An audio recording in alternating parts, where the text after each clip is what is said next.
I will introduce about myself. Before I begin, there was a Azure session 6 months before this same topic. Is there anyone who attended that session? Can you please? No? Okay.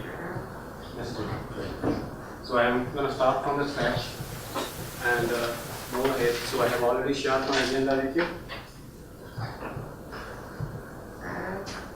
We'll be talking for 1 hour and something that go more than that is fine. So in this session we will try to answer some questions about Windows Azure, why cloud and why Windows Azure, storage, and what we can do with Azure storage and what we cannot do mainly. And we'll also see the NoSQL concepts of Azure tables. That's one of the key things that you will take home today, especially the NoSQL designs, how they are different. And moreover, we'll play with some demos, trying to access Azure storage programmatically and graphically using tools.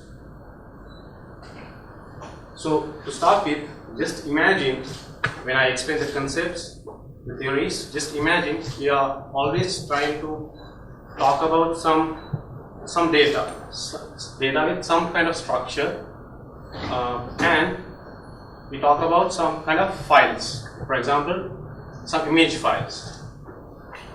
So something like this. These are player statistics of a game.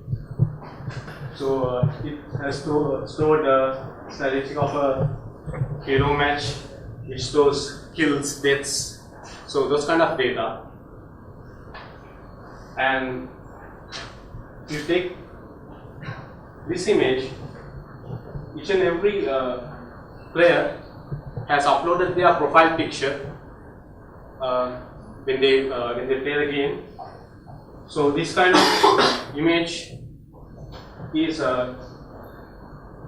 referenced with these records. So each we have player statistics, and for each player we have some images. So just to start with, just imagine we'll be talking about this stuff throughout this presentation, about some data and about some files that we are going to store. For example, images. Okay, what is Windows Azure? As you all know, Windows Azure is the cloud computing platform that Microsoft provides. Talking about its features, it follows a utility model. So we only pay for what we use. We don't have to spend enormous amount of money initially on servers, hard disks. We can only buy a small amount of storage. So and we can scale it up. We can increase the space or the capacity when we grow, when we have more demand from the customers or it gets popular. I told you to imagine about files and data, so I'm talking about those resources. So when I tell the word resources, you should also imagine about those data and files. Right? So they are automated. Those things are backup automatically. If they are stored in some servers, the OS patches, the updates are done automatically, so we don't have to worry about it. And as developers, we should only focus on developing apps rather than waiting for, if you go to network service, we need this VPC with this amount of RAM and this amount of storage, and we've been waiting for a week and we're getting that. So we don't want to do that. We only want to focus on apps, and we only need to do apps. And the other thing is security.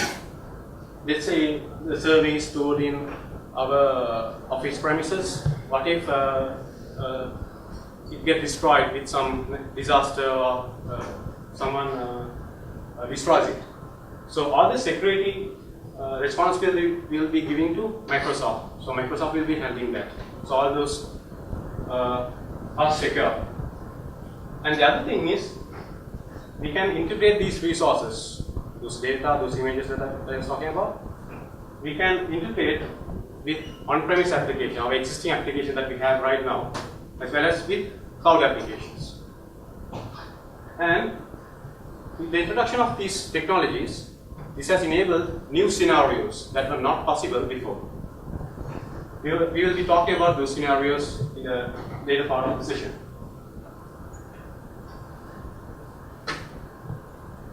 Okay, scalability is one of the key things of Azure. So, when we introduce an application, or we have an application, can be an e-commerce site. When the number of users grows, when the demand grows, we'll need to have more hard space.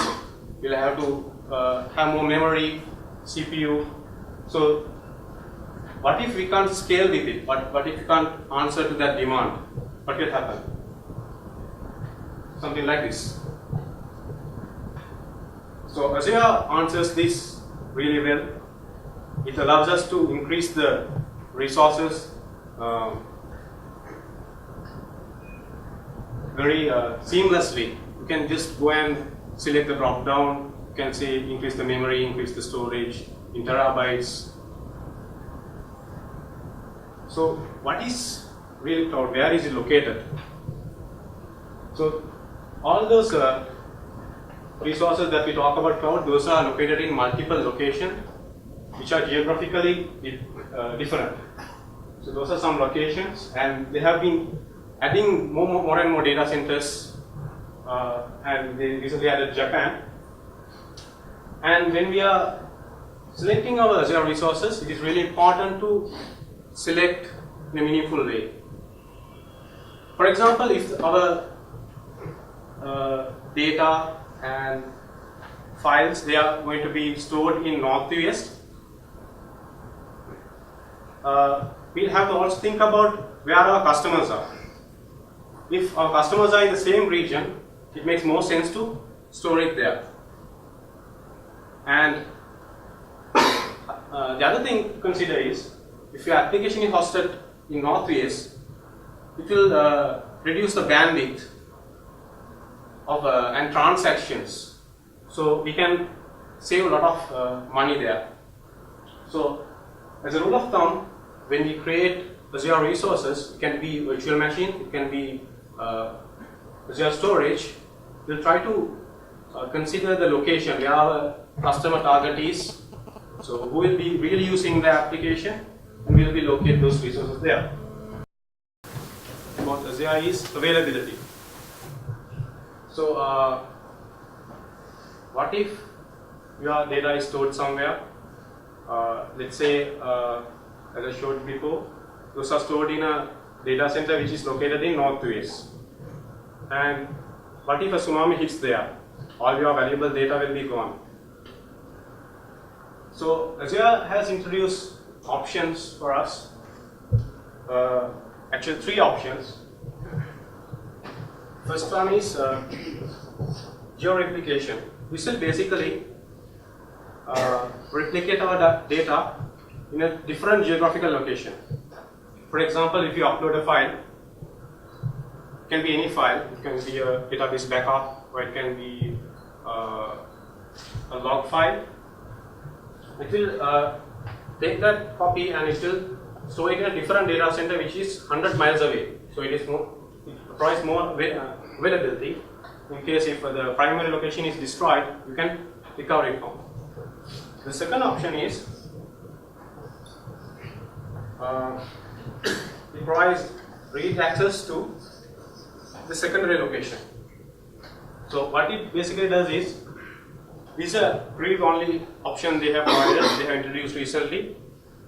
So from the secondary location, if something happens to the primary location, the users can directly connect to the secondary location. So this means your application is always up even if the primary location is destroyed. And the third option will be local redundancy. That means if you store a file in Azure storage, that particular file will be replicated in the same data center but in different hard disks in 3 different locations. If one hard disk gets corrupted, there are 2 other waiting, so we can recover from that. So data centers will look like this.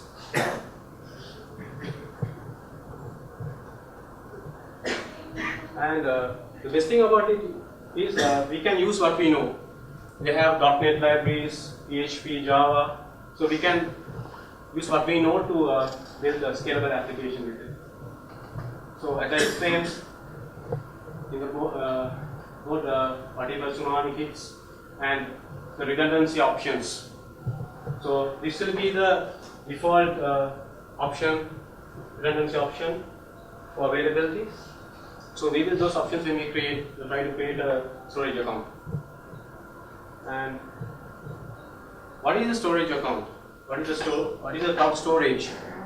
So cloud storage is a storage stored in cloud, and those are scalable, durable, available, and accessible anytime, anywhere, and that can be used by cloud and on-premise application as well.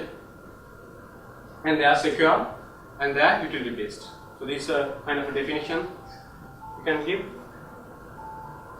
And how to get a free Azure account? So to get a free Azure account, you can get the free trial one, or you can use academic pass option. Special universities, they can apply for it.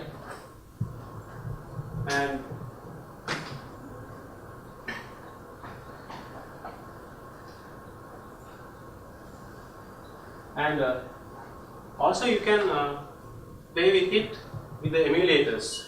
When you install Azure SDK, it will install some emulators, compute emulator and storage emulator. So you can, it will basically simulate the Azure environment in our local dev machines. So we can start coding with it. So compute emulator will basically simulate the virtual application, the virtual servers. And storage emulator will simulate the Azure storage resources. So now I will show you how to create a storage account. So when we create a storage account, we need to consider some things. We need to first give a unique name, which is globally unique. So that that is unique around all the storage accounts available there. So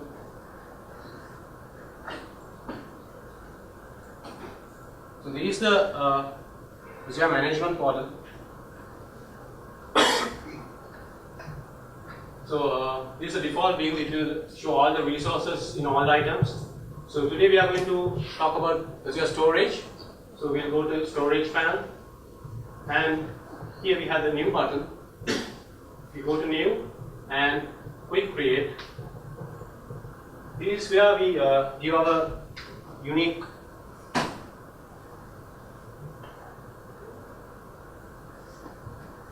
name, so it will verify that it is unique. Then this is where we give our location, where it is located, in which data center those will be located. And we can, these are the redundancy options that I explained there, geo redundancy and local redundancy, and the preview version of it. So using these options, we can create a Azure storage account.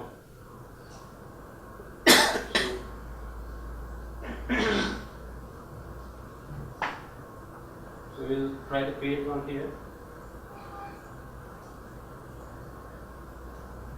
So this will take some few seconds.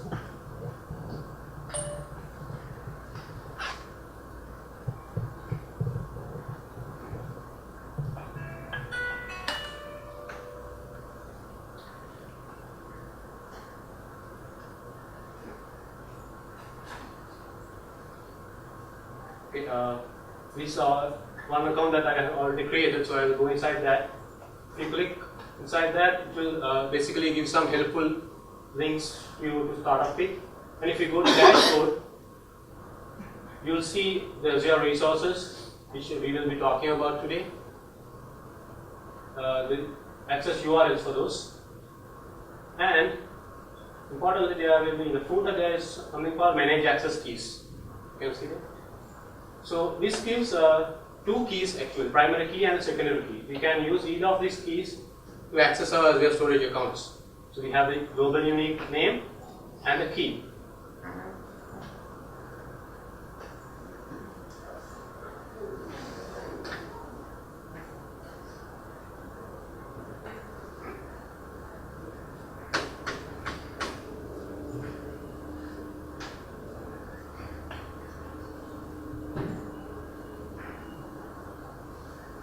So this is what I just explained, and Azure is a huge area to cover. Today we will be only focusing on blobs and mainly tables.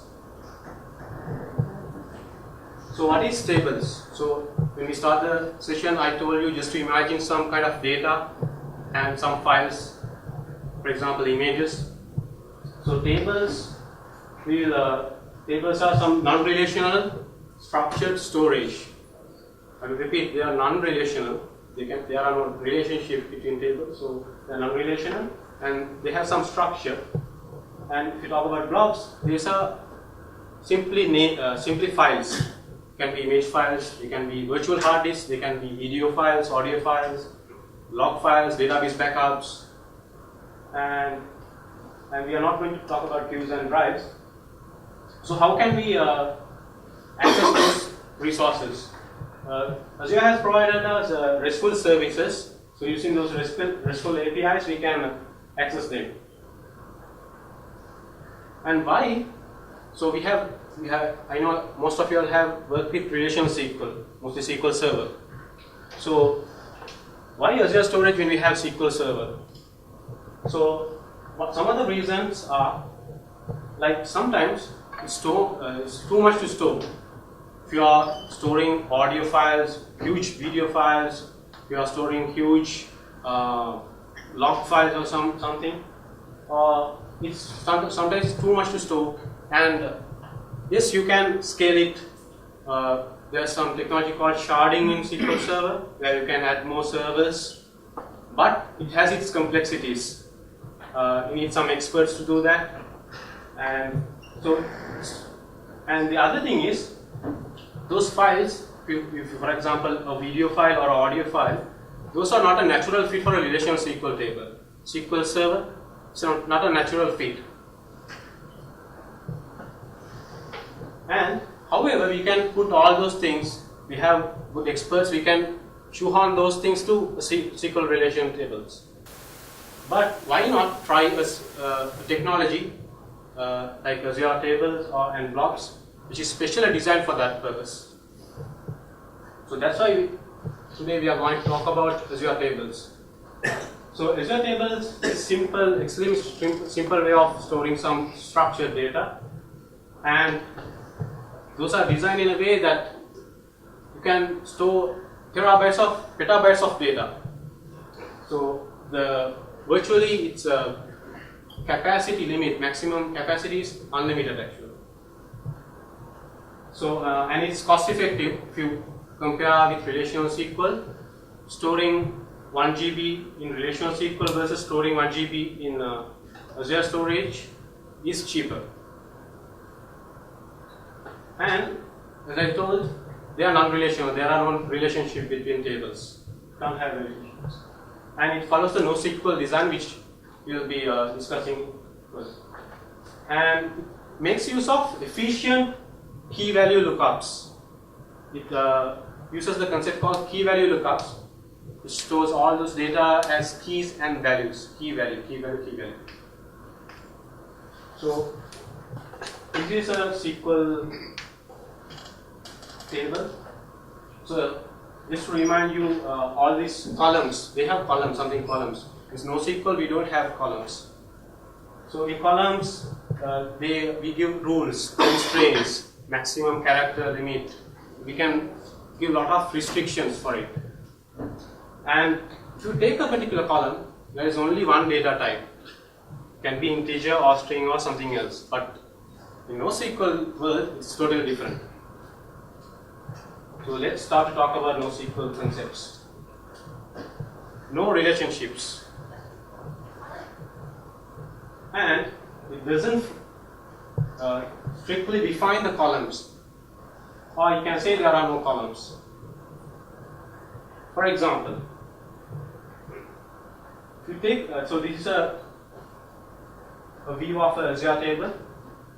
So if you take that price, 100 can be an integer data type, and I have written 1000, that can be a string. So if you see between these individual cells, there is no binding for that column. I will explain it further. And in tables, these are tables, each and every row. So in relational SQL we call them rows, right? So in Azure tables we call them entities. And each and every cell value we have here. If you take this, and if you take this, those are not binded to these columns. Those are all individual values. So to explain it, that concept more, so if you take this as a column in relational SQL, this is totally different in NoSQL world. So those are very independent, and those are stored as key value pairs. Key 1 20, key 2 25, key 3 30. So this is how it is stored, and no columns. And they can be different data types. So to summarize, we'll have properties. It stores basically key value pairs. So a set of key value pairs will form an entity, and those entities, those rows, will be meaningfully grouped. I repeat, they will be meaningfully grouped into partitions, and those partitions will ultimately form an Azure table. Okay. So, talking about an entity, which is a row, they have three system properties. First one is the partition key, second one row key, third one is a timestamp. So timestamp is basically maintained internally. So it will store the create date, and when we update something, it will show the last updated date. So if you take a particular entity, to uniquely identify that particular entity, we will need partition key plus row key. So for example,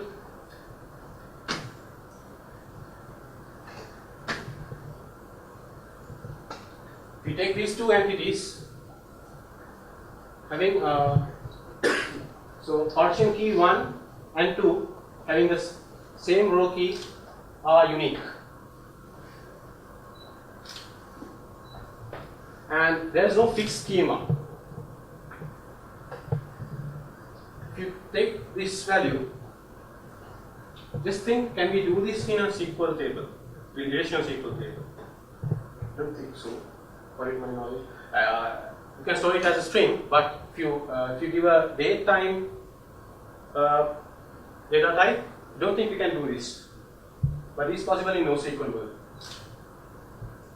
And if you take each and every entity, there is no fixed columns. So this property called sport and with the value soccer only belongs to the second entity, the second row. It has no connection, doesn't belong to any other entities or any other rows. So to explain it again, these cell values can have different data types because they are independent. Okay, now I have covered the theoretical part and the inside and out of the Azure table. And moreover, we can query these entities. Azure has provided many filters. They call it filters, and so here what we have, the what we are doing is we are filtering the entity which has the last name that is equal to Anderson. So I have given some links. You won't be able to cover all those things, but we'll try some of them in the demo.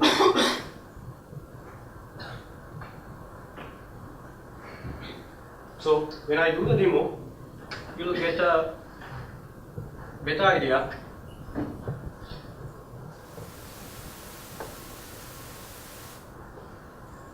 Until that, if you have any questions regarding Azure tables so far, or did you understand? You didn't understand anything?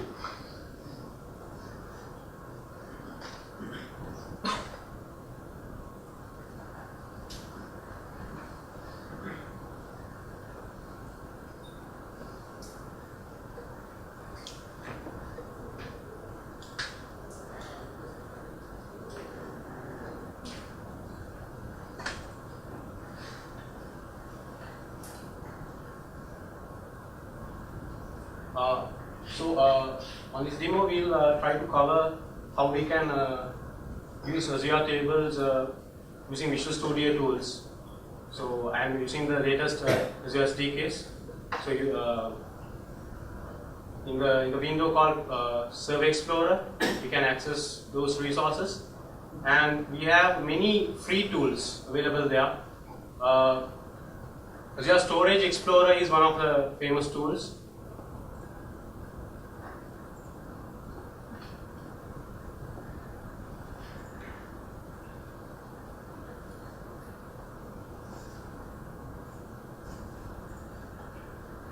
And you can also have these data types when we create properties of Azure table entities.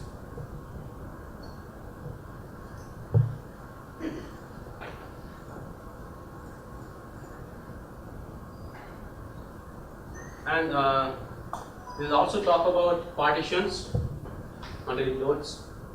So I said we use partitions to meaningfully group the entities, the rows. So here I'm going to explain that meaningfulness. And first point is, those partitions are basically for load balancing. In other words, all those entities, those rows with the same partition will reside in the same data center as close as possible. So when we query those resources will be queried efficiently, faster. And as a rule of thumb, data that need to be queried together must get together. So that's the concept of partitioning. So we need to really be careful about when we design our Azure tables. So choosing the correct partition key is really important. And in Azure tables, the system property called partition key is the way of partitioning. Okay, this is the free tool that I was talking about, Azure Storage Explorer. So you can go add the account and you can add your global unique key, and the name and the key can be the primary one or the secondary one. Or we can go to our emulator, that is the storage emulator.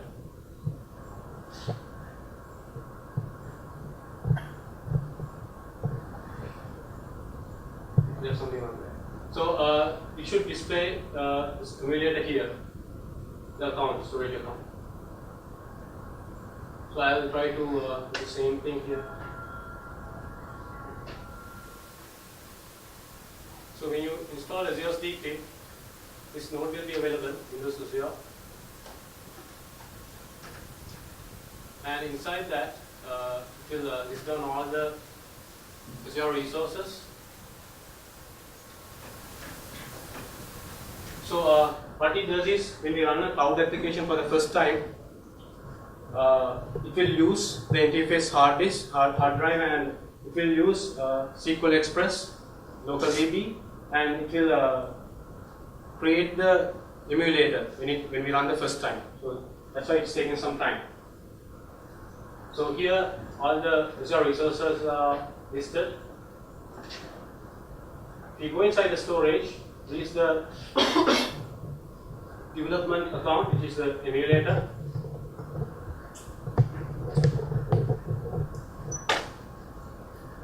And in the notification area, you can see that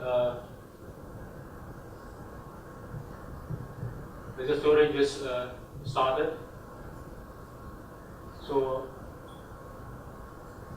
we'll see.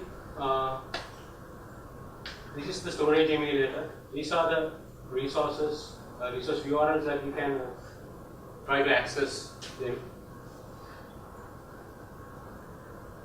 So if you go inside this error, so I will show you again. You can add your developer emulator using this checkbox, and you can select that to open with this tool.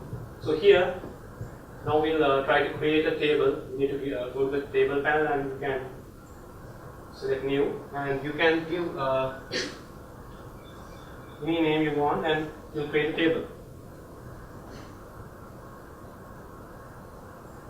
So once you go inside the table, you will be able to add new entities. So these are the things that I explained: the partition key, the row key, and the timestamp. So we'll try to do the same thing with the Server Explorer.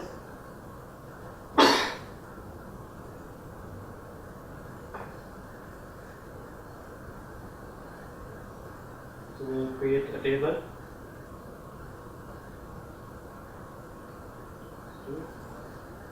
And we leave the table, it will be the same system properties, and we will try to add some records here. Will be partition key 1, and row key can be 001, or it can be similar. So as I explained, those property values, if you take an entity, properties can be 0, so there are no properties here. So we'll add another entity with the property. So we add property, age,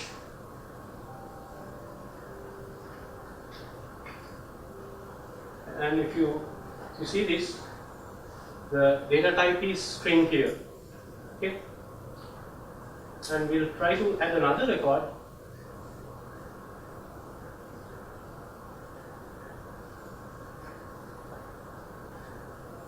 Can we really do this? Why is it? Yes, because these two system keys will form the unique key together.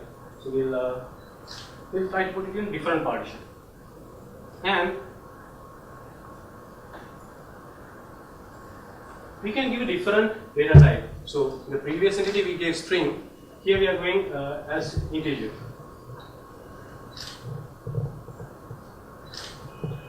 So this is the amount of flexibility that this NoSQL design provides.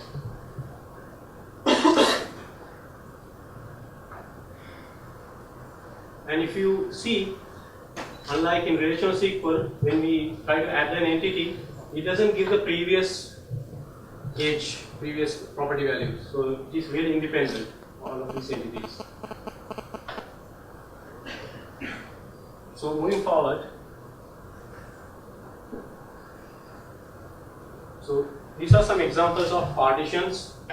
You see partition, first partition is partition using the partition key examples doc, and can have different unique row keys. And the second partition is partition with fact doc, and it also has different unique row keys. And this is another example. This example has all the entities are in the same partition, and you can see that they have used row key as by taking the name values. So you can do that. You don't also always have to give the an integer or a GUID. And this is another example. It's a good example of explaining that each and every properties are independent. If you take this partition 1, 2, 3, these properties are only applicable for these entities. Okay, questions? No questions?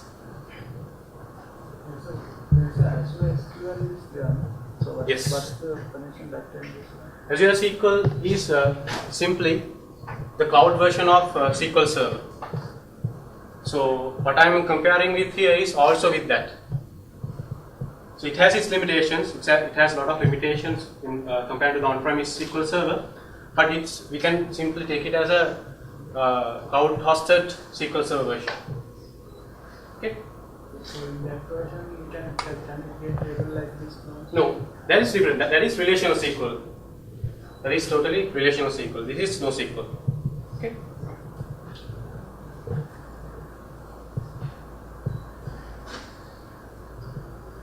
Okay. Now, if you don't have any questions, we'll move into the next Azure resource that we are going to talk about, blobs. So blobs are basically a packet of contents, like a TPDIF packet. You have TPDIF inside, and some metadata. So it can be any file. It can be a text file. It can be a binary file. It can be a image file, video, audio, archived email messages, the virtual hard disk, or any file. And raw data, huge data. I can remember when I worked with some Oracle experiments, they have huge logs that they store. So all those log files and virtual machines. You can simply, the virtual machine that you work on Office, you can upload it as a blob. So blobs will also have a structure. So in Azure, if you want to upload a blob, you first need to create a container. Container is like a root folder. So first you have to create a container. Inside that you can have many blobs as possible. So it's virtually unlimited, and you can create and destroy them on the fly. And containers and blobs, they have different access levels. You can give different access levels. Public, which is accessible for everyone with the URL, and private, you will have to have the Azure storage account name and the key. Or they have introduced something called you can share it with SAS, shared access signature. So using shared access signature, you can securely use it with applications. So I will show it when we get it.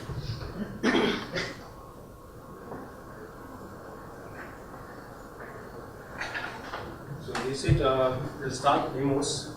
First I will explain the blobs, and we'll move into some codes.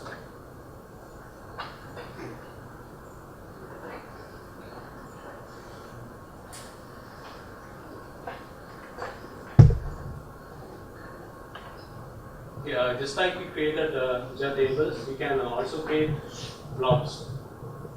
Using the Server Explorer, you can create a blob container. It's like a root folder.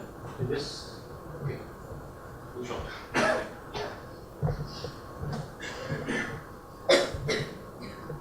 Okay. So inside this container.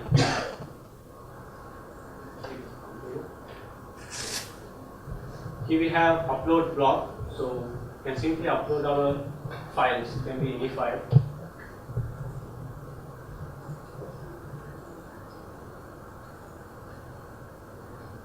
So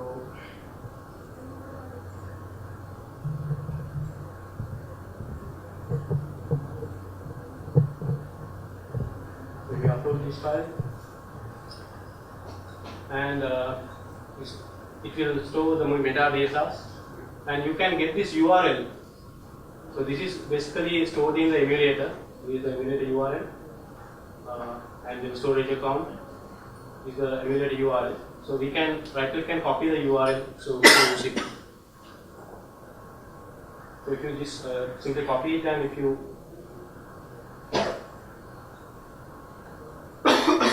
try it with the browser, you should be able to. This has some Internet Explorer setting.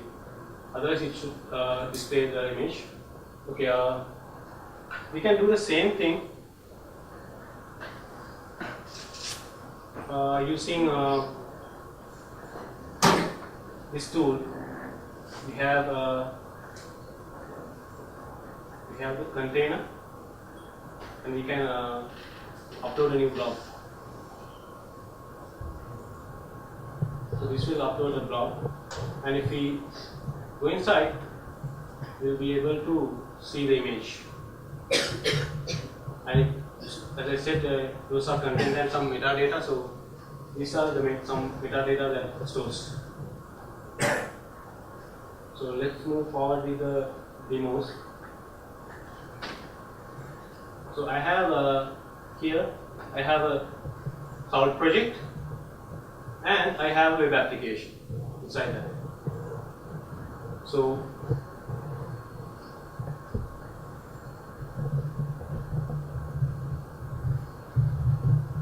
first what we are going to do is we'll try this demonstration with some hard-coded values.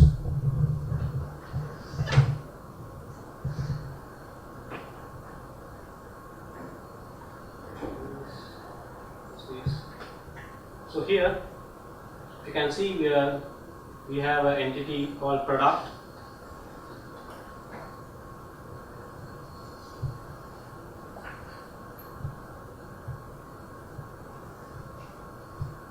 So it's a simple class which inherits from a table entity. So when you install Azure SDK, you will get some DLLs. So using these DLLs, you can create Azure table entities. So you can inherit with that, and you have three properties: simply product name, price, and image URL.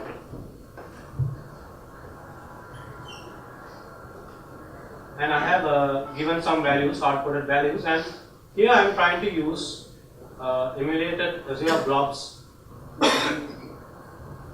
for this example. So this is a blob example.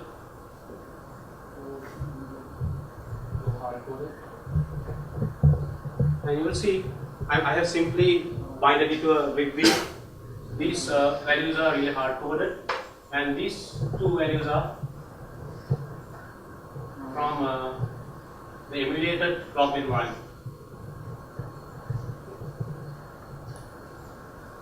Next, we'll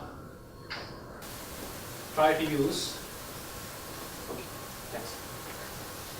So we'll try to get this information, hard-coded values, using an Azure table emulator.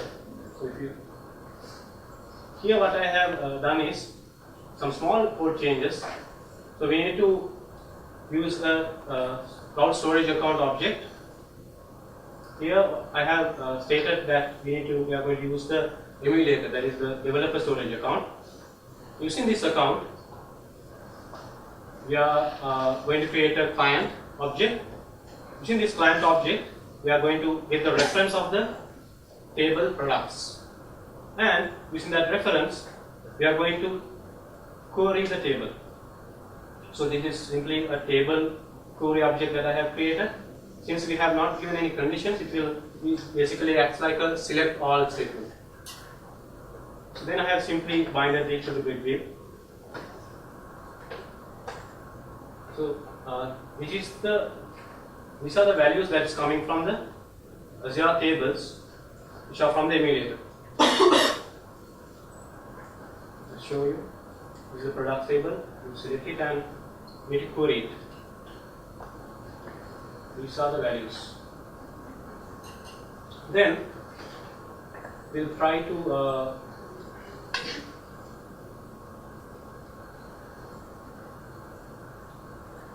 do some small changes. So here we are trying to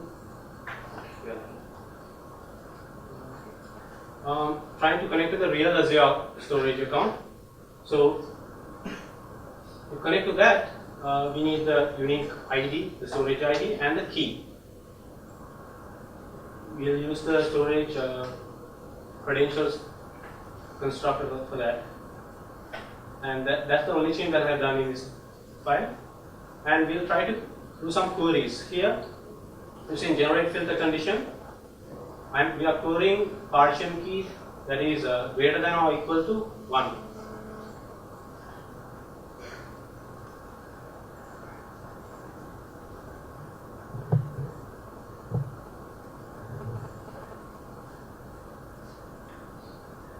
So it will bring all the entities that has partition key 1 and partition key 2.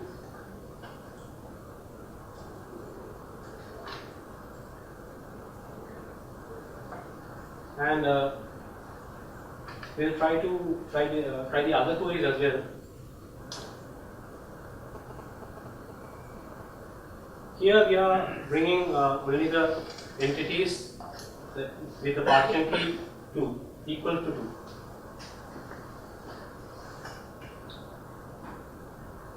So it filters the objects, and here we are trying to query with a non-indexed property. So we have 3 system properties, row key and partition key, and here product name is a property value. So we are trying to query an entity with a property value which equals to Xbox.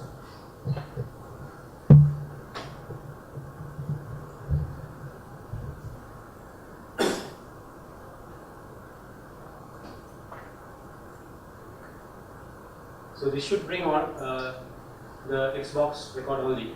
So this is how we can start storing and playing with the tables. So this is just the beginning. I have given the links so you can go through the code, and I will share these materials as well.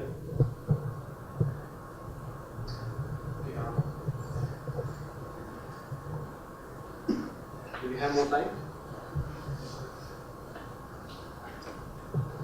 Okay, so I'll explain a bit about the examples of NoSQL design. So, for example, we have 2 e-commerce stores. We have a requirement to create a simple page where we can search all the products of it. We have store 1, store 2. So we want to create a single search engine where we can search all those products. So what we can do is, we can bring all those products from both the stores and we can push them inside the Azure tables. So when we search using Azure tables, using meaningfully partitioned in a meaningfully partitioned way, for example, let's say we have partitioned those products using categories. So when you go for a category, when you query a category, it's really fast. So you can do efficient querying with that. And to explain, we'll rush, so I'll finish with this. So Microsoft also have used these technologies in their products as well. So these are some of the examples of those. And some of the key things that I want to mention here is, so when you design your SQL Azure tables, you have to consider about geographical location and what you can do with it, and especially what you cannot do with it. This is not a replacement for relational SQL. So we can use it with relational SQL, but it's not replacement. And we need to also consider about the transactions that we are going to make. Especially, we also want to consider about the queries that we are going to write. So this is how you will ultimately partition your Azure tables. So, for example, if we have key queries like this, if you are going to get all the statistics of a particular player or all the games of a particular player, the first schema would give a performance hit because we will be searching the entire table for a particular player. But if you take the second schema, it makes more sense and meaningful to partition with the player ID, so it will bring and query all the statistics or the rows of a particular player ID. And these all I have for today. we'll try to do more Azure features in future sessions. And special thanks goes to Shaminda and Gobula for the guidance. And I'll be sharing those materials in my blog, and I'll be also sharing those information in our .NET Forum Facebook group. So we have some gifts in 2 of them. Before that, do you have any questions? Any questions? No. Only partition key and the row key are indexed. So it has its limitation. So we need to think and go ahead with where we can put our innovation to make full use of it. Okay, any other questions? Okay, so just require anyone who knows the answer, you can raise your hand. Okay. Yes. Sorry? Is that all?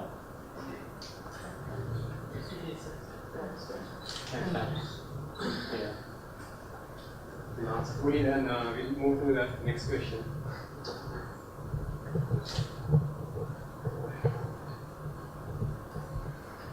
Okay. Someone. First, hands, please. Okay, I'll do. No relationship and no constraint like the row should contain same number of columns, and if there's no restriction, particular column no need to have the same variable type like string column. Okay, good. So what you need, we have an ebook and we have, I don't know what it is. Is it bag? This one?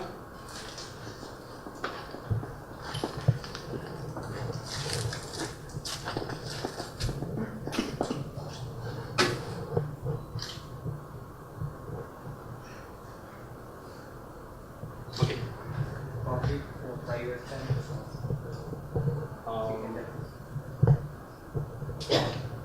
Exactly.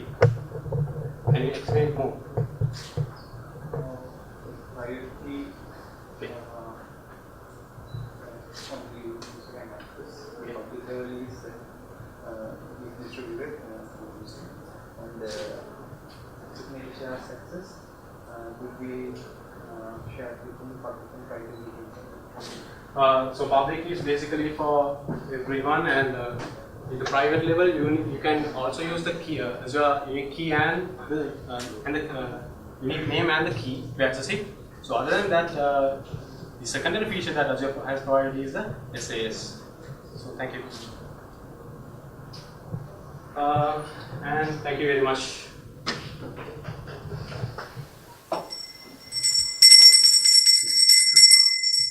Welcome to the session called Database Mantras for the Software Engineer. We want to have some smoke going up as well, but because right, so to introduce ourselves, this is Dinesh Priyanka. He's a SQL Server MVP working for CAMS. He's a business intelligence architect. And myself, my name is Gobula Ariyalingam, and I work for Navantis as a technical architect. Both of us run the SQL Server user group, SS Plug, and the SQL Server Universe website. Right, so that's about us in brief.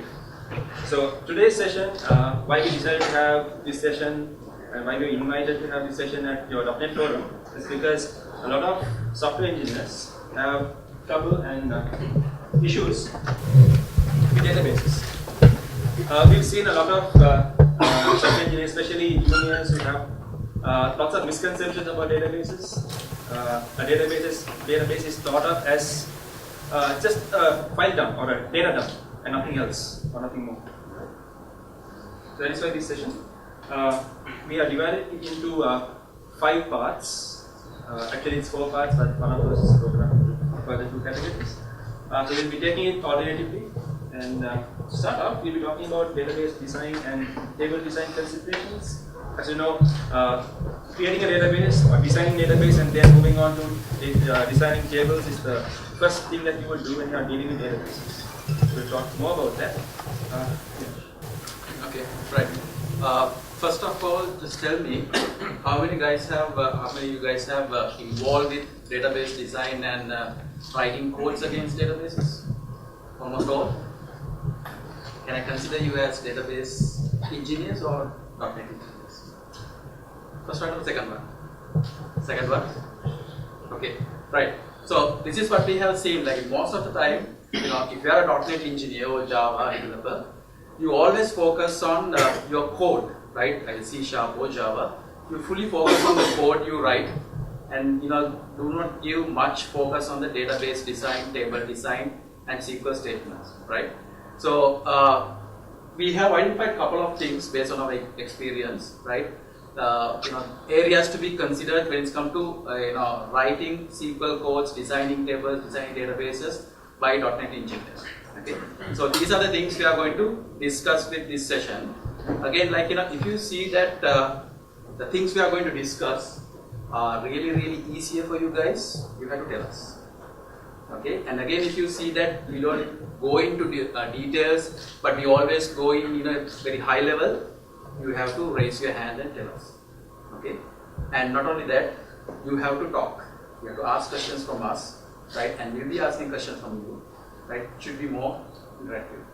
Okay, right. Now, when you start database design, read the first point. It says database type. Now, whenever you have been given a task to write a code against a database, let's say it's completely a new application, new solution, right? How do you start? Are you starting with the database design, or are you starting with your code design? What's the first step? Database design or code design? Database design, right? Okay. So in that case, you need to decide what is the type of your database, or under what category it comes. There are mainly two types of databases. Anyone knows about it? When you design your database or when you design your application, most of the time we focus or we develop application for day-to-day operations. Okay, you want to make sure your application, like if it is something else, of course the type is going to be different. But most of the time what we write, what we implement is a solution for day-to-day operation, right? So when you design your application, when you design your database for day-to-day operation, we consider the type of your application, type of your database as OLTP database, OLTP application. What is OLTP stand for? Okay, right. So everybody knows that OLTP stands for online transactional processing, right? So when we write our .NET codes, when we design our database, when we write SQL statement against the database, we focus on one area which is called transaction. Okay, we always try to optimize our database for transaction, right? Even you write your .NET codes for optimizing all the transactions, right? So if the first category is OLTP, what's the next one? What's the other one? OLAP. What is the purpose of designing and implementing OLAP? Databases, OLAP application. Okay, warehouse is again technical word, but I'm asking is what is the business requirement? It's mostly data reading. Okay, so in that case you will be optimizing your database or application for data retrieval, right? That's the first decision you have to make. Are we going to design a OLTP database or OLAP database? Okay, right. Now most of the time we go for OLTP unless you have a specific scenario or requirement for designing OLAP. Once it is done, then we have to decide model. Now when it's come to model, what's the common model we use? We call our databases as what sort of databases? Relational, right? Okay. What are the other models you have heard about? Of course, we don't use those models now.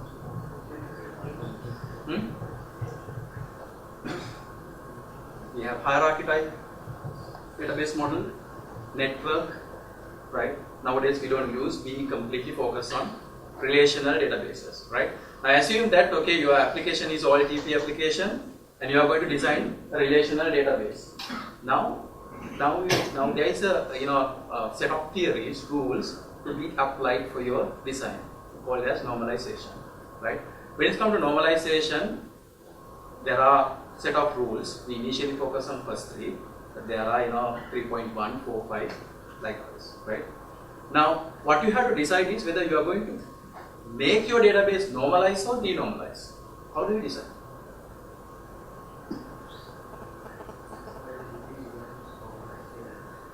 Okay. Are there any instances you make your database, or let's say a part of the database as denormalized? When you want to focus on performance, On what? performance on retrieving Data retrieving.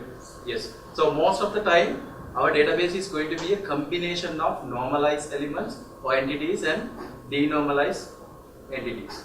Okay. So that's the next decision you have to make. Now, when you design your database, when you normalize your database, of course, you don't need to remember all the rules. Okay. Even if you ask from me, I don't know. Okay. But generally, we call our database as a normalized database if we follow only first and second and third rule. Otherwise, we do not consider the database as normalized database. Okay, right? Why we normalize a database? So we know that denormalization is purely for data retrieval, improving the performance of data retrieval. Now, why we normalize database in that case? Reduce the redundancy. Okay. Fine. So once we complete that step, then we need to consider a couple of more things. There are so many other things. I have just picked some of the important things like transactions. Are we going to implement transactions with our database codes or not? Okay. Now, if we have to implement transactions, where do you implement it? In your code base or inside the database? Code base. Who says code base? Where do you set the transaction properties in your code base? If you are using ADO.NET? See, command object or connection object? Okay. Basically, you have a set of properties related to command, right? Sorry, connection. Okay. Now, this is what I have seen. Like whenever you need to have a transaction, you start with a connection object, and then you start a transaction with it, and then you do whatever the operation you want, right? Now, when you set a transaction with your code, let's say you are going through a data grid which contains about 100 records. Okay, you open it through your web application, and user has updated all the records, right? And then you try to get all the data back to the database. Okay, obviously you will be using a transaction. Now, what is the disadvantage if you use or implement the transaction inside your code without implementing inside the database? Or you don't see a difference between those two concepts? There is overhead. Overhead is with what? Compiling both sides. Sorry, There is that code compiling both sides, the application side and the database. let's assume that the code is already compiled. You are talking about the SQL code? Okay, once it is executed, it is already compiled.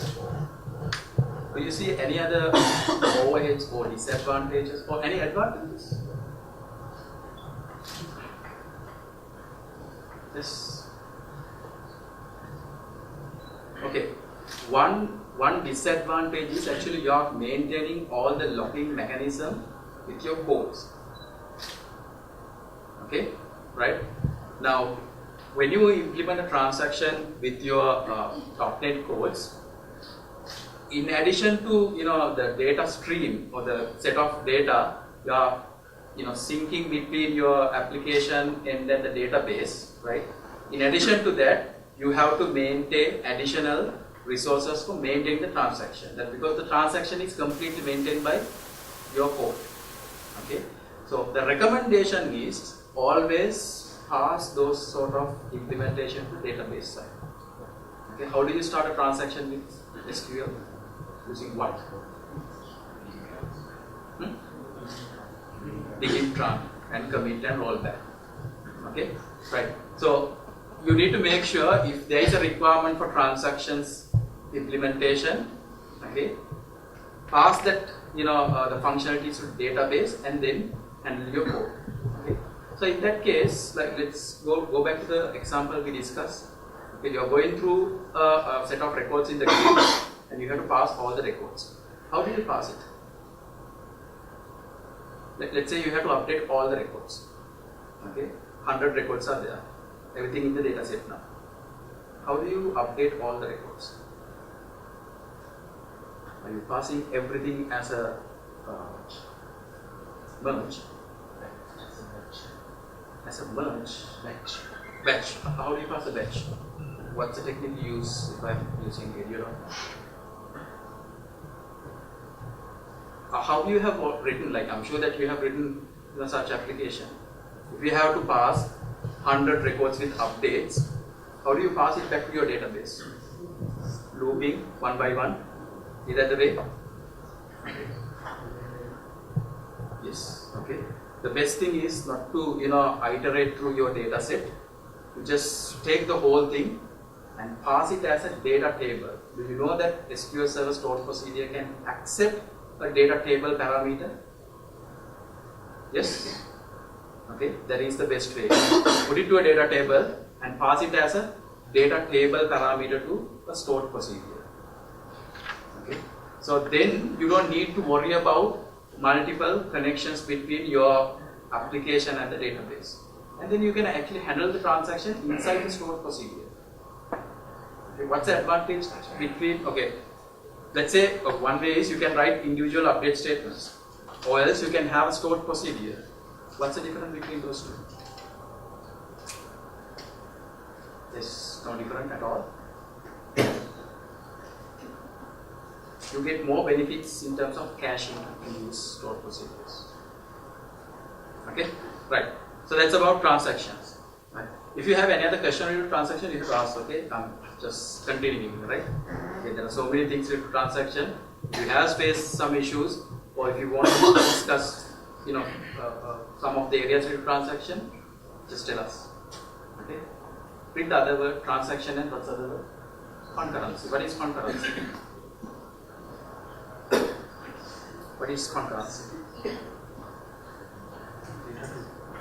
Check the clock.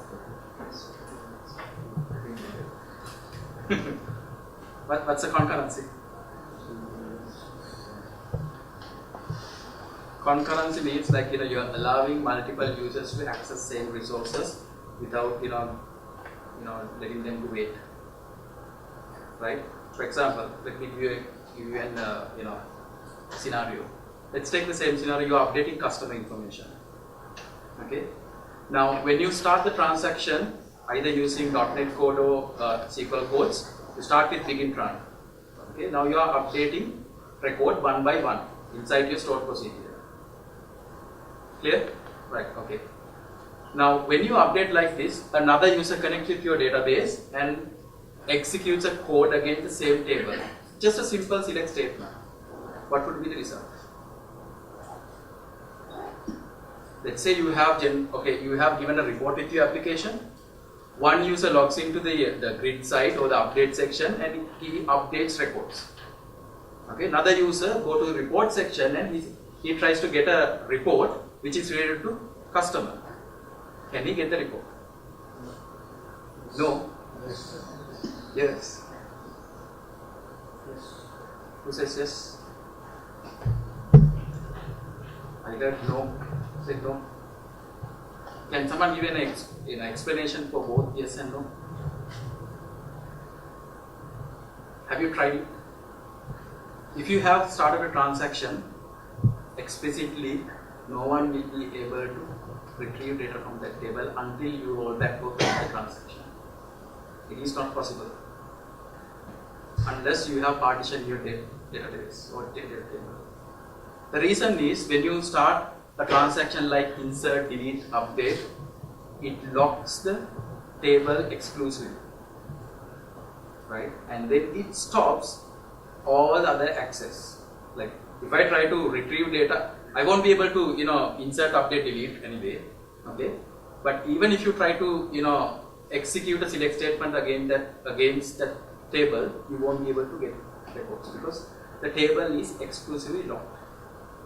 Now these are the things where you have to think when you implement your solution.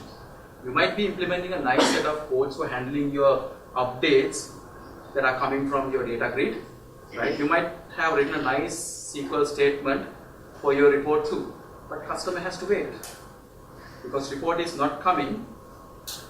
The reason is table is locked. Your statement cannot complete the execution. Okay, is there a workaround?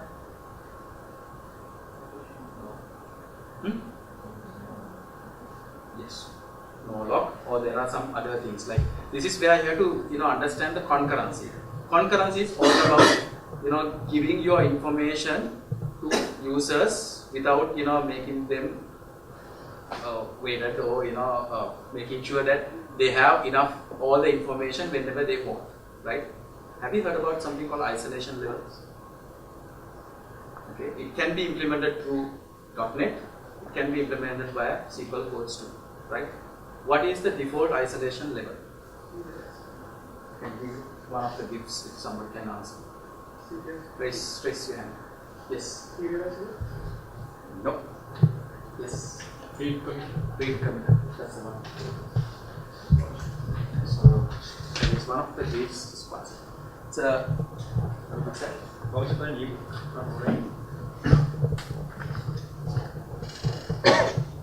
Right, okay. So default isolation level is read committed. That's why you can't read uncommitted data. When you start a transaction, it locks the table, right? And since you execute your select statement related to report under read committed isolation level, it reads only committed data. But if you want to get uncommitted data into your report, you need to change the isolation level. There are set statement to change isolation level. Simply you can say set transaction isolation level to read uncommitted. Likewise, there are different 4 types of isolation levels. Just Google it and see, or see, right? You can understand, or you can simply get an idea related to concurrency. Okay. Security, right? There are 2 types of things you need to consider when it comes to security. Authorization, sorry, it starts from authentication, and the next one is authorization. What is authentication?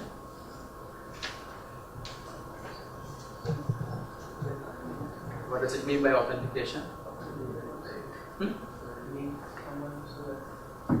Yes. What is the operation? What do we do with authentication? We check and see whether the person who's trying to log into the system is a valid or the authorized person or not. Okay, right. What is then authorization? It checks and sees whether the person can access the resources. Okay. Now, when it comes to SQL Server, you have 2 types of authentication. What are those 2? Windows and SQL, or the mixed mode. What is the best? Who says mix? Okay. All others says Windows. Or it depends on the scenario. What are the scenarios? Okay, recommended one is Windows. Always try to set Windows. Do not set the authentication mode as mixed unless you are expecting connection from different domains, different platforms. Okay, that is where you have to enable mixed authentication. Otherwise, completely Windows authentication. Do not set any other thing. Okay. Last 2, database file size and growth. Always try to predict the size, analyze the size, calculate the size, then set. Okay. Otherwise, whenever everybody knows about the growth setting for database. Like you can initially start with 100 MB, right? Once the 100 MB is filled, it has to be grown. Okay. So the growth is based on the setting you have set with database options. Okay. So you make sure you set the correct size. Like for example, if you are expecting 100 GB to your database within 3 months, do not start with 100 MB. Initially set as 120 GB. Okay, because growth operation is really a costly operation.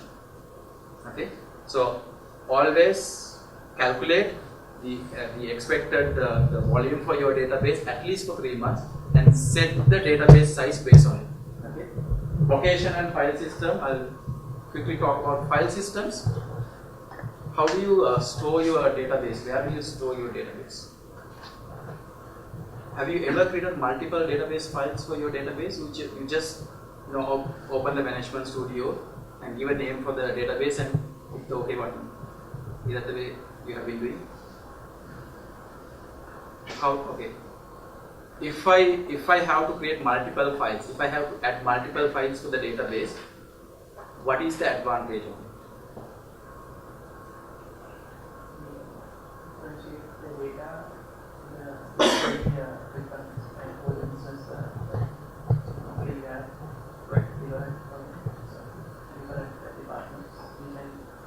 That is one way, but what is the key advantage having multiple data files? Separate disk, yeah, that is one. Okay, like for example, let's say you have an order table, right, which contains data from 2020-14, right? You are 100% sure that all data is not getting changed, and that data will be purely used for reporting. But data related to 2012, 13, 14, you might change. In that case, you can actually partition your order table and place the first partition, which contains all data, in a different file system which is optimized for data retrieval, and place the other data file, right, which is optimized for transactions, something like rate 10. Okay, so that is where you see the advantage with multiple files. Okay, so consider all of these things when you design the database. This is what you have to focus on. Consider all of these things and then design the database. Any question with this slide? There are so many things to be discussed, but clear? Right.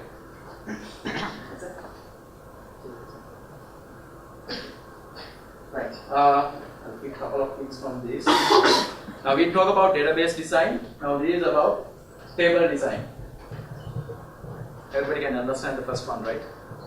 Or what we basically says is, once the entity is identified through your requirement gathering process, make sure you design your table for that entity. Okay, but there are instances based on the normalization, you will be breaking your entity into multiple tables. For example, order. If the identified entity is order, we will be at least having 2 tables for maintaining orders. Okay, so that is what you have to think when you design tables. Data types.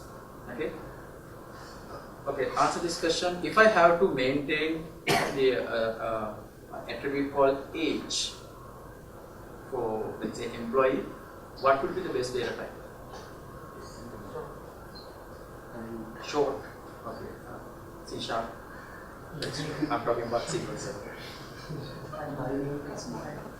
ID. Okay. Right. That is how we have to think. Right. Especially numeric. Always know about the minimum and maximum, or the range related to the attribute, and then decide the data type, right? Now you know that with the latest version of SQL Server, you have 2 types of data types, right? You have date related data types, time related data types. If you do not have a requirement for holding time related to date, do not go for date time. Go for date, right? Likewise, think and use.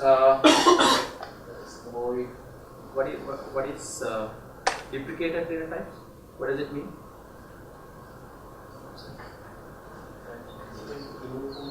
What it says is basically data type is still available with the SQL Server, but Microsoft is not promising you that data type will be available with the next version. Okay. What are the identified data types as duplicated? Give me one. Text, image. Okay. What else?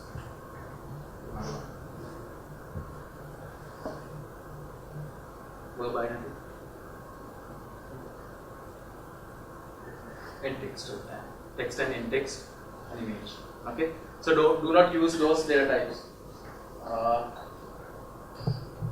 couple of other things. That's more mentioned. We'll talk about the data integrity. What is data integrity? What is data integrity? It's all about the consistency of your data. Okay. How do you maintain data integrity?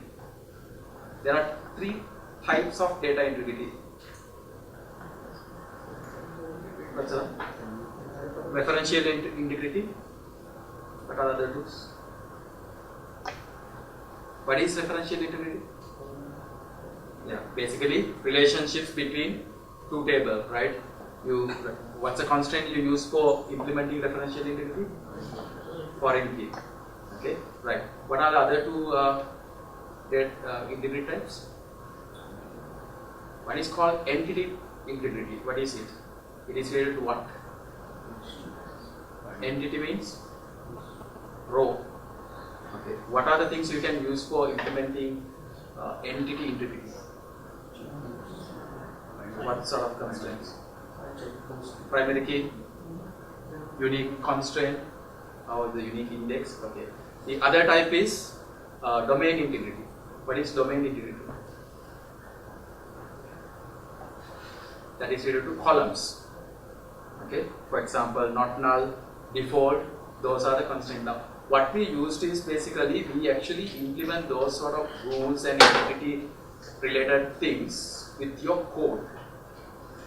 Okay, there are instances you have to, of course, you have to implement them with your code and interface, but most of the time it is always better to have them inside the database using these techniques. Okay, right. This right. First one, what's the difference between char and virchar?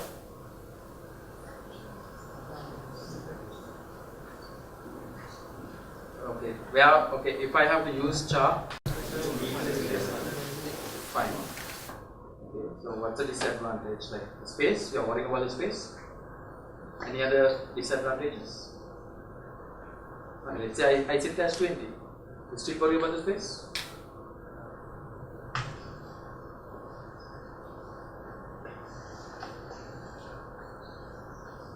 Okay, let me give you a different example in that case. Okay. I have an attribute called product code. Okay. Sometimes I get 5 characters, sometimes I get 6 characters. What's the type we use then? Virchar.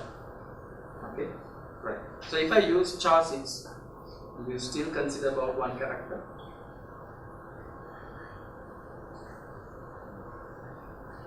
That is not only about space. Okay, but what you have to understand is the way it maintains. If you use virchar data types, there is an overhead. It's not about the space, there is an overhead for calculating the length of actual data. And if you try to implement indexing on it, that index is always getting fragmented. Okay, and the maintenance of the indexes is, the cost of that maintenance is very high. Okay, but we always go for char if like when it comes to the character length is less than 10, even though it is variable, because it gives better performance than virchar. Okay, the example I gave you, product code, time I'm getting 5 or 6 characters. You can simply go for char 6. Okay, that is how you have to decide. It's not always about the length, or whether it is fixed length or vary length, right? Think about the size. Think about what's the gap between the small and the large one, and then pick the type. Okay. Last one. Have you heard about new sequential ID? Have you used GUID as your primary key? Yes. What's the biggest disadvantage with it?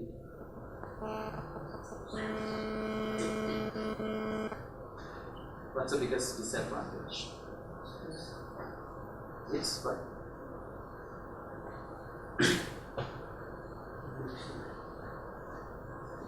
I heard something. Indexing? Index overhead. What will happen to the index?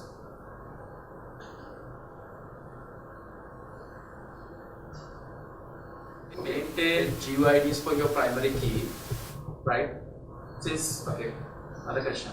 When you make a column as primary key, SQL Server adds an index. What is the index? Is it always clustered?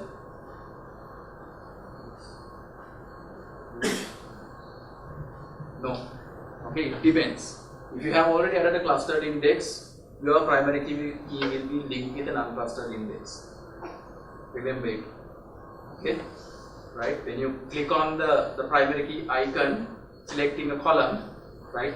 If you have already created a clustered index against this table, your primary key column will be an unclustered index key.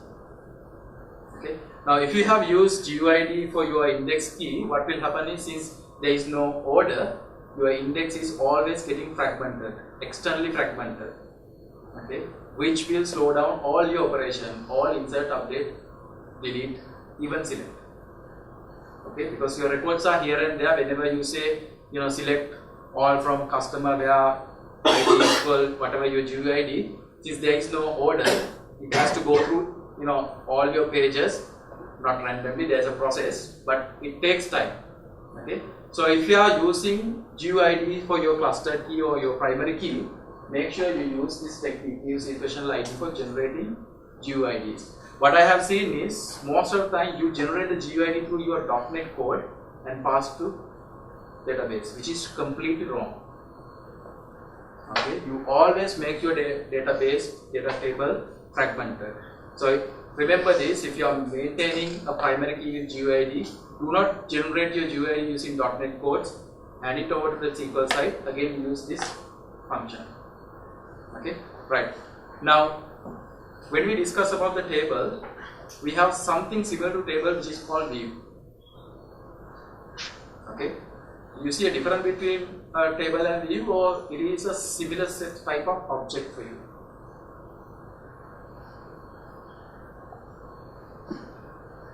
Yes or no? Table and view are similar type of objects. Just you can simply execute select statement against both table and view. So is it similar?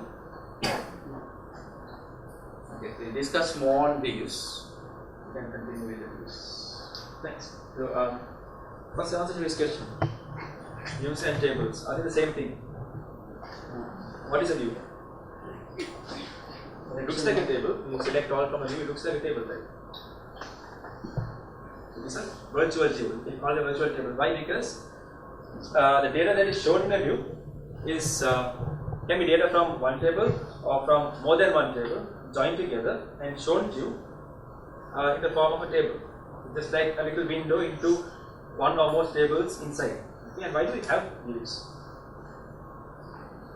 Of course, always write statements, right, and get the data you want. So why do you have to have views? See, because of this. The standard view increased the performance of your data retrieval. No? I know that's why you have views. Everyone says that statement is false. That it does not increase performance. A view, a standard view. Does not increase performance. The rest of them say it does. But a few hands up there. Does it increase performance? Well, actually, it doesn't. A view is nothing but a set of select statements, or just a select statement. Okay. Joins may be some where conditions. It is there only so that you can create a view, so you can restrict the amount of data that a particular user or a set of users can see. When you put a where condition, it extracts some data, it limits it, and then you assign some permission so that a particular person or a particular set of users can see only that data and restrict access to the rest of the data. So the answer to this is false. Okay. Going further about views, okay, there are a few view options that we can do with views. It is not just something a table where you just select a set of data and show it to the user. Okay. See, the first one that says ensure that the data that you want is always there. If this is assume that you have a view which shows data from 5 tables joined together, and it shows data of only a particular city, because a set of users are only interested in data from a particular city. So now the set of users are allowed to change data on that view. Okay, but you don't want that. You don't want some of those data going out of that view. See, if you go and change the name of the city, what's going to happen? That record is going to go out of the view. So you have a city, and it shows only data from Colombo. Okay, and you go and update a particular record and change it to Candy. What's going to happen? That view is no longer going to have that data. Okay, so in certain situations, you don't want that happening. Okay. If it's Colombo data, you should have all the people from Colombo there. Okay. Of course, you can go to the table and change it. That will be a different business requirement. But for this business requirement, you don't want those data going out of the view. Maybe you can change the person's name or his address, but not the city.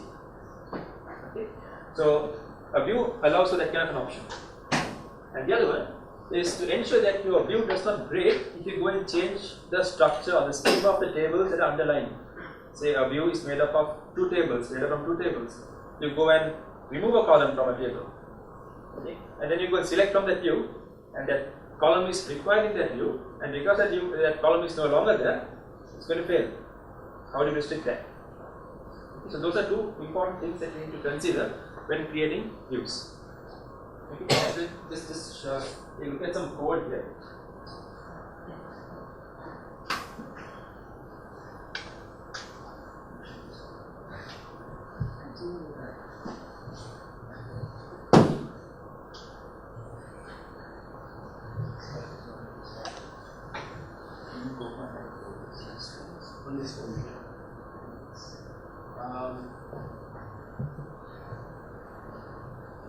Let's just take a look at this code. Like I might be talking to you as well, but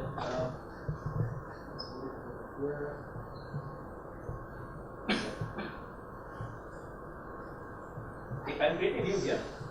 The code, it's joining 5 tables there. It's selecting last name, first name, and the job title, city, and all those things. And the important part here is this: okay, where the city equals CR2. Okay. Now, this is the option that I was talking about. If I do not put this, right, if I do not have this, and if I create the view, run the view,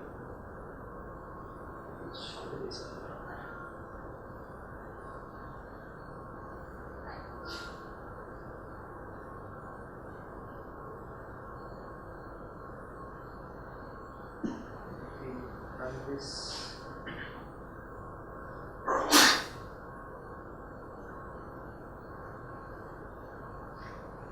View gets created, and I need to select all from this.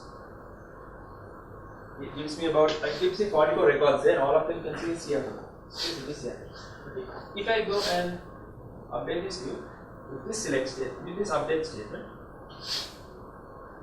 okay, I'm changing the city there up there to Houston, where last name is this and first name is that. Control is affected, and now when I select, it gives me only 43 records. Okay. So the option that I showed you up here, if this is set quick check option, it always makes sure that the whatever updates that you do, whatever changes that you do to the data, respects this where condition. Okay. So if the update statement violates this condition, it will not go ahead. So let me just recreate this view. If we go here and select another statement to update the CDIN and run it, it does not allow you. It knows a copy. So this is very important when you have business case like this. Click that option. Then the other one, which is I will have to go a little fast because when I think about 40 minutes. It's not 8 o'clock. I have right, so this is the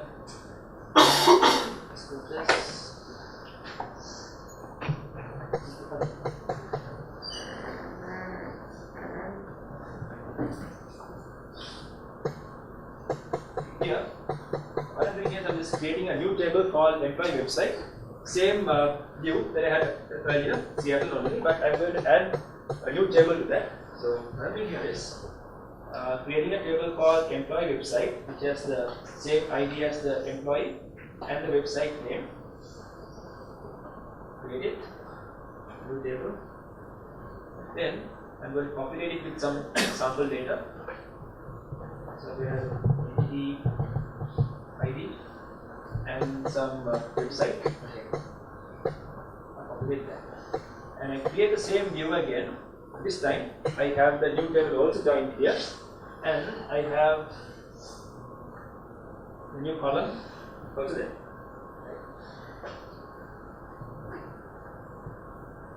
So let me create it once again, and then select from that. We have 43 records with the new field here. And now what I'm doing is, now users of this view don't know anything else. They're just business users. They only know the view called Seattle only. Somebody else, a developer, goes and renames the column to this. It was earlier called website, and now I'm changing it to employee URL because somebody said the employee website does not look nice. Change it to employee URL. So he's renaming the column on the table.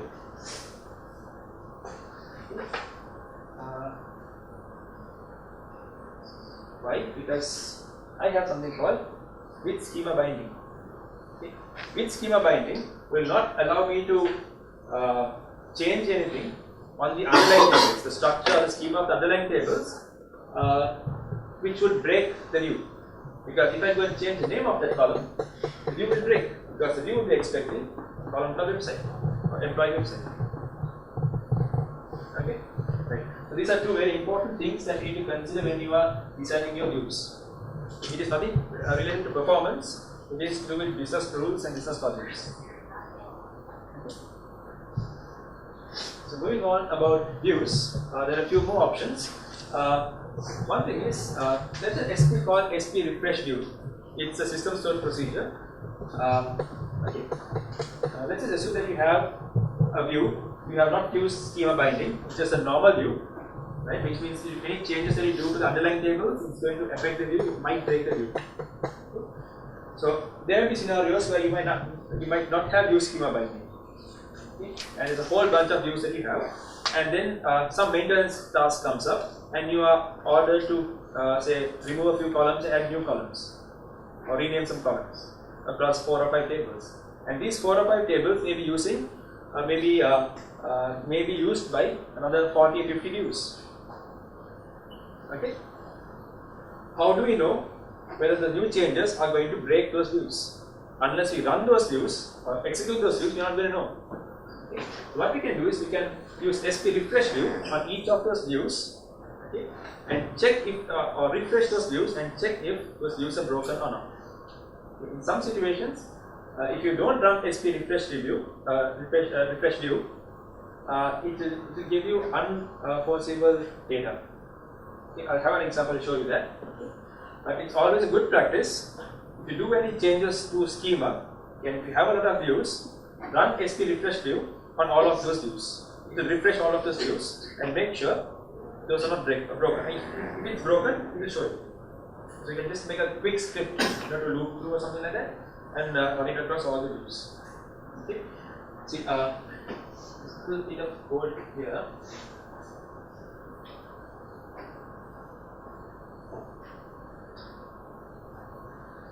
Okay, I'm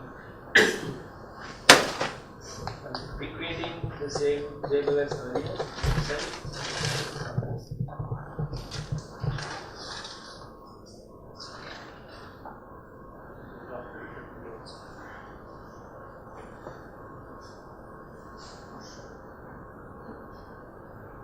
Okay, so once again I'm recreating this employee website table, and then I am populating it with some data. And I'm recreating this view as before, but here I'm getting all the columns from this table. This table has about 2 columns, so all those columns and 2 columns from this table. So it's the same view with a small change. Now, remember there is no schema binding here, which means this view can be broken by changing or altering the table, underlying table. Right now it gives me 43 records. These are 2 columns from that view table. And now what I do is, I am going and ordering one of the columns. I am adding a new column. Okay, I am adding a new column. Okay, all is active to the employee website table. So now that table has 3 columns. When I run this view, I will expect that new column also to be available here, but it does not show up. Okay, this is unexpected results. So every time you do a change to the underlying tables, we have to run SAP refresh view on that particular view. And now when I run it, we have the new column also shown. Okay. So refresh view will either all the time it's going to refresh the view and it will show you if your view is broken or not. Right. So few more things. Order by. If you have a view, and you have a select statement as usual, and you have an order by, right? It is not recommended to have an order by within a view. Okay. Always use an order by outside. Let's say when you're using the view, select something from that view and then you order it by.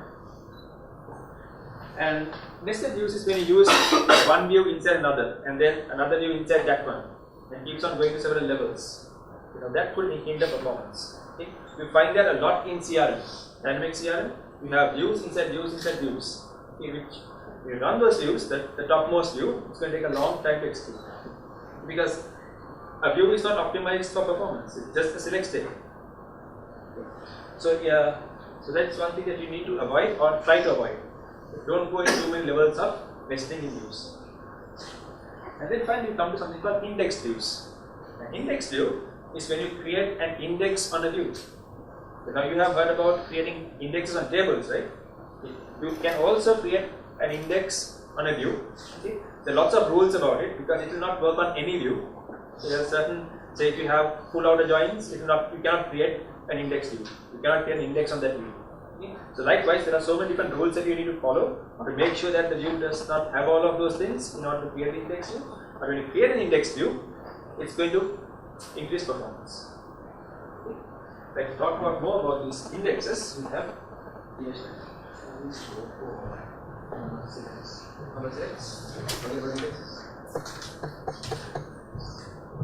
so we'll just skip indexes for now and see if we have time later on. So we'll just take a look at stored procedures and functions or basic framing. Basic query optimization techniques. Okay. So when you are writing queries, there are a few ways in which you can make sure that your query is done fast, that they are optimized. Even before you create the views and then try to check what's wrong with them, there are a few rules that you can follow. The most important rule, the first rule that you should all learn is avoid using select all. It is not just for views or stored procedures, just even for normal select statement. Okay. Running a dev environment on a small table, it's fine. Okay, but if you can run it on a very large database, you don't need to have select all. Why? Because it's going to retrieve all the columns. Imagine you have about 10 million records with about 40 columns. That's going to be a whole lot of data. And some of those columns, if they are let's say binary, large size columns, right, and you don't need them in your result set, why bother putting select all? Just choose the columns which you want. Next, there's one more thing on this select all. There are set of statements actually, even though you have written select all, it does not read all the columns, all the records. Anyone knows that sort of statements? Even though you have written select all from employees, it does not read all records, all columns in certain scenarios. Anyone knows? If you write a statement like if exists within bracket select all from whatever your table, it just go to the first page, that's all.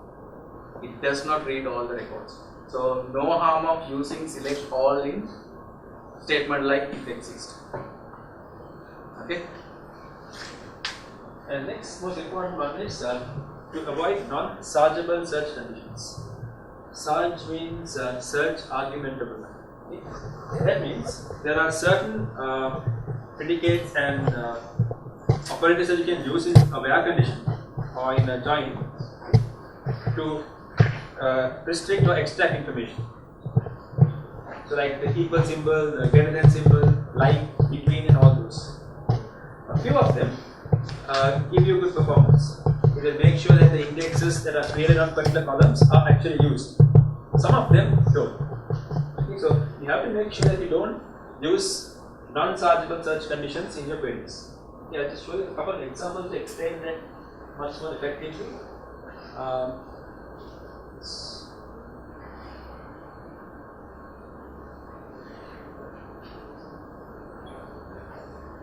See here, these are some of the chargeable ones. You can use them and this will give you some good performance.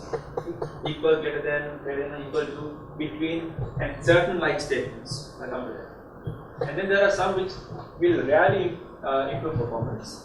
These, and this is a non-chargeable operator. So you try to avoid these as much as you can. Okay. Here it says like with leading percent. You know what like is used for?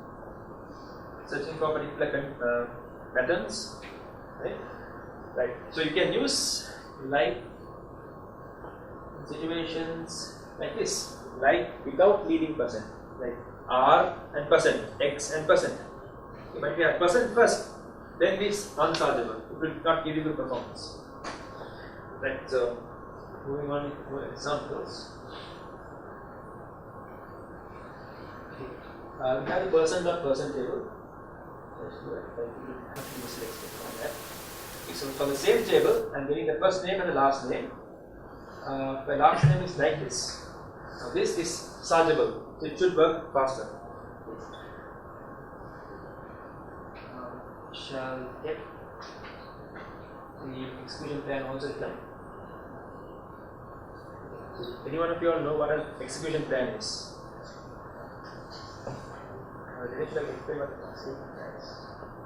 Basically, like there are two types of execution plan. Like one is, of course, you can see the estimated one by clicking on this. Right? It basically gives you an idea how SQL Server going to make the plan. Okay. The other one is when you click on that, you actually see the actual execution plan. Right? Why we have to see this one is, you want to let's say you have added a couple of indexes to your table, right? So we add indexes for optimizing data retrieval. But once these indexes are added, you need to make sure they are being used by SQL Server, right? So this is the only way of seeing it. You click on the execution plan and run the statement and see how SQL Server has executed your query, whether it has used your index or not. Okay. So by looking at the plan, you can determine whether the indexes are actually being used or not. Okay, so that's the key. There are so many other things to plan, but that is what we mainly use for plans. So we run this query. It gives me the data, and the execution plan is shown here. You can see that it's using something called an index seek. The index seek is something which is favored by DBAs and developers. Okay? And if you see an index seek, you know that it's optimized. Most of the time it's optimized.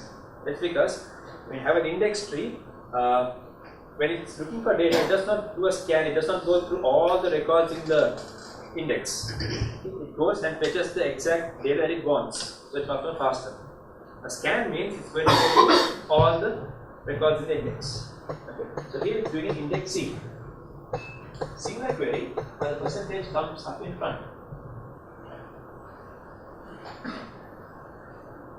Here, using index scan, which means when we compare these two queries, we know that for this type of a statement, it's going to go through all the records in the index. Whereas for the first one, it is only going to the particular records taken in our compare one.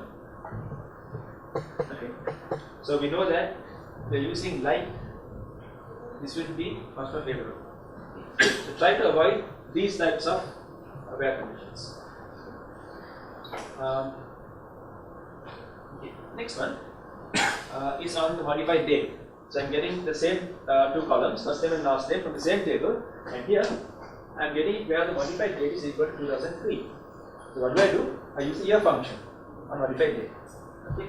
And I also create an index up there on the modified date table column, so that it gives you more performance. Okay, so I'll create the index.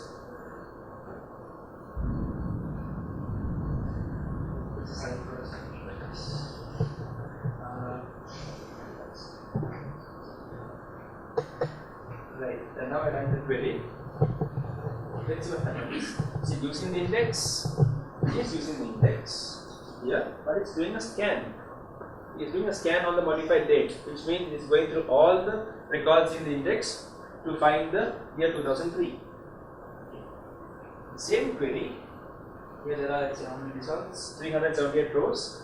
Same query can be written like this.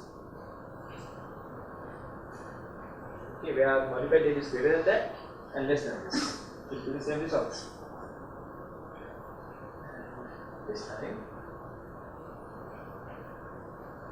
execution plan, there's a seek on the modified date column, on the modified date index, which means this is obviously going to be much more performant than the other one. Okay.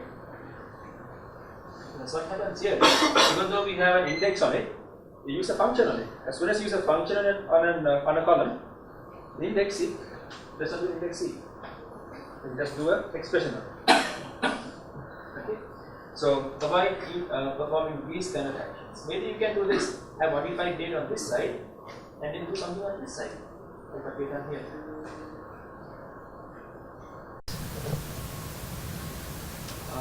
And one more example on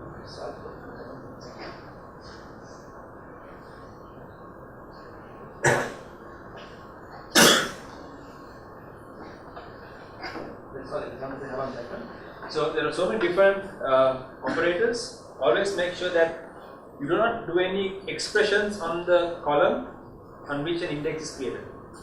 As soon as you do an expression or run a function on it, it's going to not use the index effectively. Right.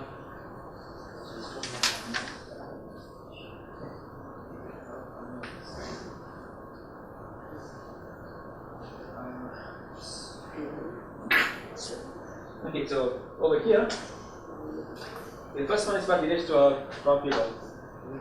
Something similar to what Dinesh spoke about. Use the exists keyword if you want to check if a particular table has records or not.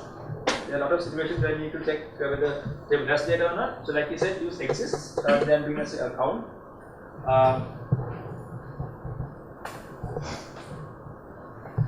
Okay, avoid using subqueries. Okay, so you have a select statement.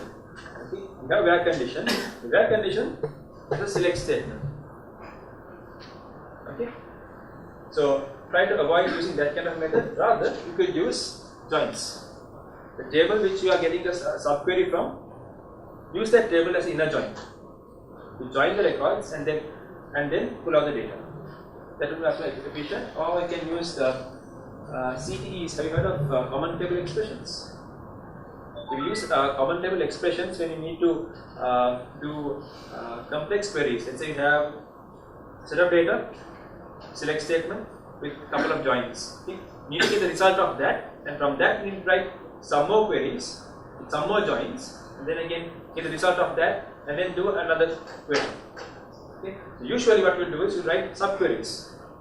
First one, second one, third one. Rather than that, you could write CTEs. CTEs are much more efficient and they are much more easier to read. So CTEs are created by writing a select statement, you give it a name, and then you can use it like a view or like a table in the next statement. So it makes your code much more clearer and simpler. That's about CTEs, and we are running out of time. So we will be sharing this slide. There's some more slide which you can take a look at, and the code as well. Okay, so do you have any questions?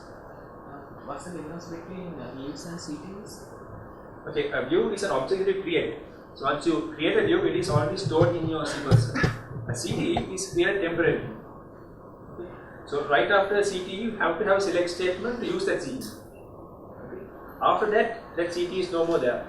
write another select statement after that, that CTE cannot be accessed. Any other questions? Any other questions? So we're sorry that we had to cut short because we don't have much time and a lot of content.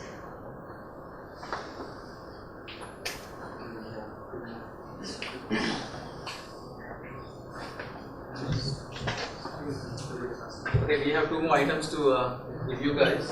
One is another voucher and right. First question. Now everyone knows the current version of SQL Service 20. What's the next one? 2040. That's not the question. Okay. Right. Can you tell us? Just raise your hand. Right. The key feature related to 2040 in terms of OLTP implementations. What's the key feature? Just raise your hand. Okay. Yes. What is in-memory?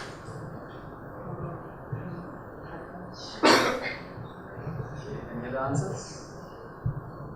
Same thing. What is in-memory like? You know?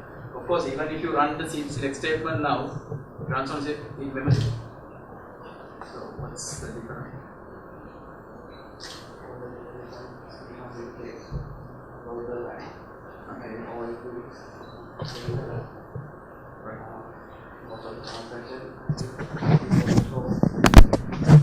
Okay, so that's the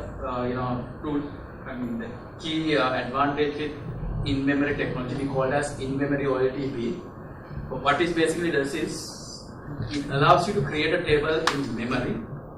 Okay, and you can load millions of records, and you can run transaction against that table. Okay, we have tried. Even you can download the CTP and see. Simply I have tested with 3-4 million records.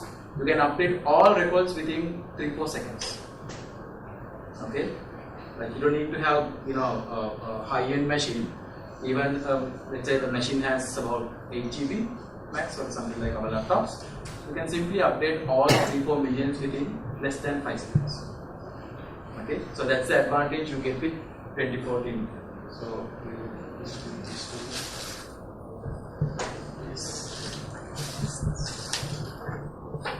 Right, so thank you very much for joining our session. We do have a SQL Server user group running every third Wednesday of the month, and we discuss a lot about SQL and databases and business intelligence and stuff like that, database administration. So if you are interested, you could come join us every third Wednesday of the month, same place at 6 o'clock. And we have our website. It's called www.sqlserveruniverse.com. So if you join that site, you will get notifications of our meetings. And then the in-memory database that he talked about, we did a session about a couple of months ago, so the presentation and the sample code is available on the site for now. So it's SQL Server Universe. So thank you very much. Thanks, guys.